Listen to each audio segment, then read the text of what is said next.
So we have a topic non current assets. और ये topic चूँकि ओ लेवल्स में भी है, एएस लेवल में भी है, तो मैं इस वक्त जो है मेनली इसको ओ लेवल्स के लिए कवर करूँगा, लेकिन ये एएस लेवल के लिए भी उतना ही रेलिवेंट है।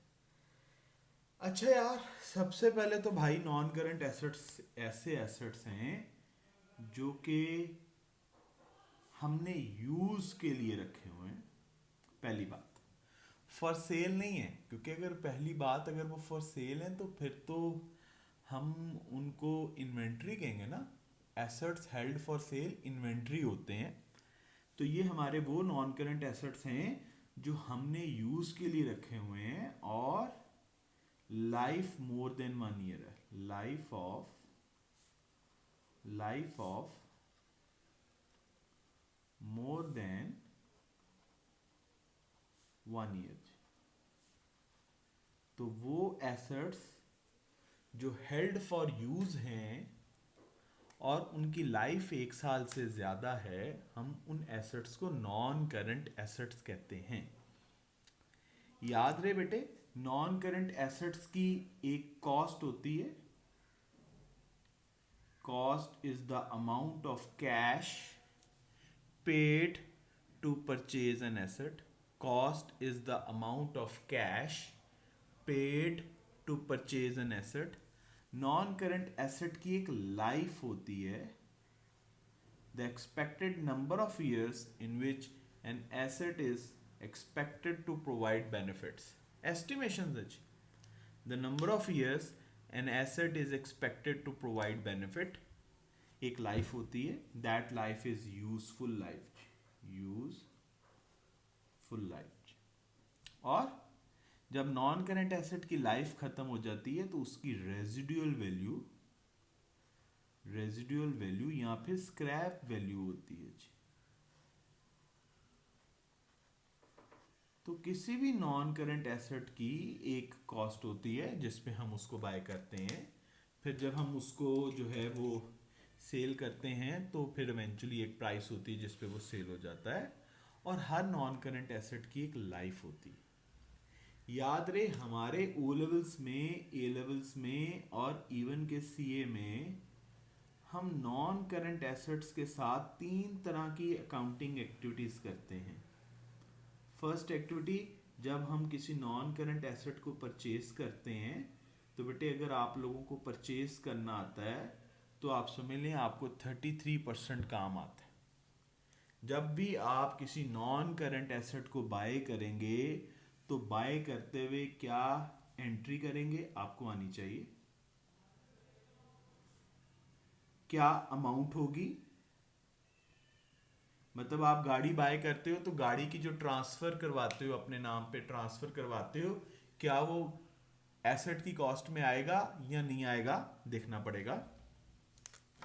उस वक्त आपको पता चलेगा इस एसेट की यूजफुल लाइफ क्या है। उसी वक्त आपको पता चलेगा उसकी रेजिडुअल वैल्यू क्या है। सो जब खरीदोगे क्या एंट्री करनी है, मतलब एसेट डेबिट क्या क्रेडिट होगा, किस अमाउंट से करनी है, क्या क्या चीजें एसेट की कॉस्ट का पार्ट है। जब खरीदोगे तो उसकी लाइफ पता होगी, खरीदोगे तो उसकी तुम्हें रेजिडुअल वैल्यू पता होगी। Residual value is the value of an asset after the useful life. जब एक एसेट की यूजफुल लाइफ खत्म हो जाती है तो फिर जो उसकी वैल्यू होती है उसको हम रेजिडुअल वैल्यू कहते हैं। तो बेटे नॉन करंट एसेट्स ऐसे एसेट्स हैं जिनको आपने हेल्ड किया हुआ है, हेल्ड फॉर यूज, और जिनकी लाइफ जो है वो 1 ईयर से ज्यादा है। ऐसे एसेट्स को हम बोलते हैं नॉन करंट एसेट्स। हर नॉन करंट एसेट की एक कॉस्ट होती है, एक उसकी लाइफ होती है, एक उसकी स्क्रैप वैल्यू होती है। हमने अकाउंटिंग में नॉन करंट एसेट्स के साथ 3 काम करने हैं जी। एक, जब हमने परचेज करना है तो हमें परचेज करना आना चाहिए। फिर बेटे सेकंड स्टेज क्या है, जब आपने परचेज कर लिया तो फिर आप नॉन करंट एसेट को क्या करते हो, यूज करते हो। जब बेटे हम नॉन करंट एसेट को यूज करते हैं तो फिर उसकी वर्थ में एक सिस्टमैटिक डिक्रीज आता है। Worth, decrease in worth. decrease in worth of asset due to usage, आप अब यूज करेंगे एसेट को तो उसकी वर्थ में डिक्रीज आता है, दैट डिक्रीज इज डेप्रिसिएशन जी। तो हमें डेप्रिसिएशन का काम करना आना चाहिए जी। एसेट बाय किया, बाय करने का काम आना चाहिए, यूज करोगे तो एसेट ने डेप्रिशिएट होना चाहिए, डेप्रिसिएशन करनी आनी चाहिए। डेप्रिसिएशन की कैलकुलेशन एक अलग काम है कि भाई किस तरह पता चलेगा एसेट कितना डेप्रिशिएट हुआ, कैलकुलेशन एक अलग काम है, और भाई उसकी अकाउंटिंग एंट्री एक अलग काम है। क्या एंट्री करेंगे वो सीखेंगे, किस तरह से डेप्रिसिएशन कैलकुलेट करनी है। आपके कोर्स में 3 मेथड हैं, स्ट्रेट लाइन,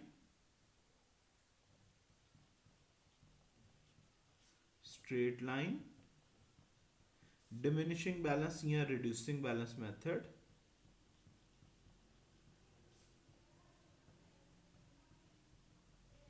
और बेटे थर्ड मेथड है दैट इज रीवैल्यूएशन मेथड। इन तीनों मेथड से डेप्रिसिएशन को कैलकुलेट करेंगे और फिर हम उसकी एंट्री कर देंगे। एंट्री अभी मैं लिखवा देता हूं, बाद में क्लियर कर दूंगा। दैट इज डेप्रिसिएशन डेबिट, और यार जरा मर्जी मेथड यूज करो, एंट्री यही होनी है, डेप्रिसिएशन डेबिट, और उसको हम किस में ऐड कर देंगे, provision for depreciation credit, provision for depreciation credit जी। हमेशा हमने यही एंट्री करनी है जी, depreciation debit, provision for depreciation credit. तो भाई परचेज करना भी सीख लेंगे, यूज करना है तो यार बच्चों वाला काम है, डेप्रिसिएशन की कैलकुलेशन करके एक एंट्री करेंगे। भाई तीसरा काम जो किसी भी नॉन करंट एसेट के साथ किया जा सकता है वो ये है कि हम नॉन करंट एसेट को सेल कर देते हैं सेफ आफ्टर यूजेज। इस्तेमाल करने के बाद हम किसी भी नॉन करंट एसेट को सेल कर देते हैं। तो बेटे जब हम सेल करते हैं तो हम एक लेजर बनाते हैं, दैट इज डिस्पोजल। हमें डिस्पोजल का काम आना चाहिए जी, डिस्पोजल का काम करते हैं जी। जब हम एसेट को सेल आउट कर देंगे तो हम एक काम करेंगे, दैट इज डिस्पोजल। ठीक है जी। तो डिस्पोजल का एक सादा सा लेजर है, ठीक है जी, एक लेजर बनाएंगे बिल्कुल सादा सा। मेरी अगली वीडियो है ही डिस्पोजल पे जी, इतना आसान है, मुझे समझ नहीं लगती डिस्पोजल, आपको मुश्किल क्यों लग रहा होता। सबसे पहले हम करेंगे डिस्पोजल, फिर ये काम करेंगे। तो यार ये काम करना है यार, सोचो यार, नॉन करंट एसेट्स वो एसेट्स हैं जिनकी लाइफ 1 साल से ज़्यादा है, हेल्ड फॉर यूज़ हैं, उनकी एक कॉस्ट होती है, एक लाइफ होती है, एक रेजिडुअल वैल्यू होती है। ख़रीदना आना चाहिए, यूज़ करोगे तो डेप्रिसिएशन आना चाहिए, बेचोगे तो डिस्पोजल आना चाहिए, बस बात ख़त्म यार। डेप्रिसिएशन क्या होती है, प्रोविजन फॉर डेप्रिसिएशन क्या होती है, अगली वीडियोस में बता रहा हूँ। लेकिन यार सादा सा यार, इसको प्लीज़ मुश्किल ना करो, आसान तरीन टॉपिक।